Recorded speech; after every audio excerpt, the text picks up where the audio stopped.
lagi, salam sehat dan salam SFD. Semangat fraternitas Dina. Kembali lagi dengan saya Ibu F. Tarihoran dalam pembelajaran bahasa Indonesia. Anak-anakku, pada pertemuan sebelumnya kita sudah membahas mengenai teks cerita sejarah. Nah, pada pertemuan kali ini kita masuk pada bab yang ketiga, yaitu mengenai teks editorial atau tajuk rencana. Nah, untuk lebih memahami apa itu teks editorial ataupun tajuk rencana, silahkan kamu simak video pembelajaran berikut ini. Teks editorial. Adapun tujuan pembelajaran kita yaitu siswa dapat memahami informasi dalam teks editorial dengan semangat dan percaya diri. Pada bab ini kita mempelajari beberapa hal. Yang pertama, pengertian ciri-ciri dan sifat teks editorial. Yang kedua, informasi dalam teks editorial. Yang ketiga, ragam informasi dalam teks editorial. 4. Struktur dan kebahasaan teks editorial. Dan yang terakhir, rancangan teks editorial. Pada pertemuan kali ini kita akan membahas pengertian, ciri-ciri, dan sifat teks editorial. Anak-anak ibu, selama kalian belajar di rumah, apakah kalian pernah mengikuti berita terkini? Kalau iya, biasanya kalian mengikuti berita itu dari mana saja? Apakah dari gawai atau handphone? Apakah dari koran? Saya rasa kalian jarang sekali membaca koran yang berupa media cetak. Kali ini kita akan membahas teks editorial. Teks editorial atau tajuk rencana biasanya bisa kita ambil dari koran atau media cetak. Apa sebenarnya teks editorial itu?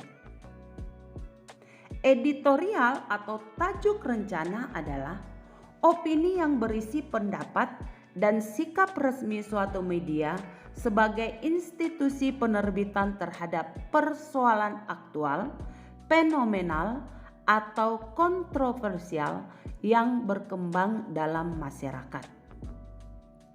Penulisan editorial atau tajuk rencana dimaksudkan untuk membujuk publik, mempromosikan pemikiran kritis, dan kadang-kadang menyebabkan orang-orang bertindak atas suatu isu. Pada intinya, editorial merupakan berita dogmatis. Nah, berikutnya adalah ciri-ciri. Teks editorial atau tajuk rencana pers papan atas memiliki ciri-ciri sebagai berikut.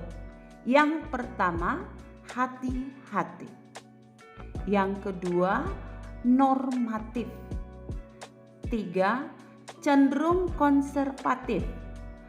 4. Menghindari pendekatan kritis yang tajam. 5. Pertimbangan aspek politis lebih besar daripada aspek sosiologis.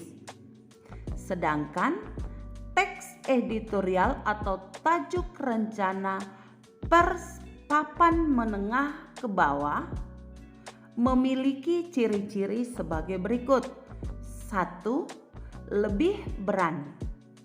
2. Atraktif. 3. Progresif. 4. Memilih pendekatan kritis bersifat tajam dan tembak langsung. 5. Lebih memilih pendekatan sosiologis daripada pendekatan politis. Nah, yang Ibu sampaikan ini ciri-ciri keduanya itu mempunyai perbedaan.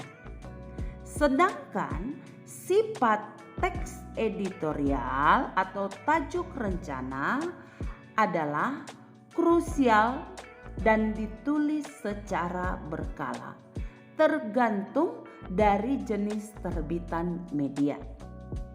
Yang kedua, isinya menyikapi situasi yang berkembang dalam masyarakat luas. Yang ketiga, memiliki karakter atau konsistensi teratur kepada para pembaca terkait sikap media massa. Yang keempat, terkait dengan kebijakan media bersangkutan. Nah, anak-anak ibu, pada pertemuan kali ini kita hanya membahas pengertian, ciri-ciri, dan sifat teks editorial. Dari penjelasan ibu, anak-anakku pasti sudah paham itu apa tajuk rencana, bagaimana ciri-ciri dan sifatnya. Nah, untuk lebih memahami, silahkan kamu kerjakan tugasmu di Google Classroom di folder tugas. Selamat pagi dan salam sehat. Nah, anak-anak ibu, demikian pembelajaran kita pada pagi hari ini. Semoga bermanfaat. Dari pembelajaran yang ibu sampaikan, nilai-nilai ke-SFD-an apa yang bisa kamu temukan? Silahkan kamu jawab di kolom komentar. Tetap semangat dan jaga kesehatan. Salam sehat dan salam SFD. Semangat fraternitas.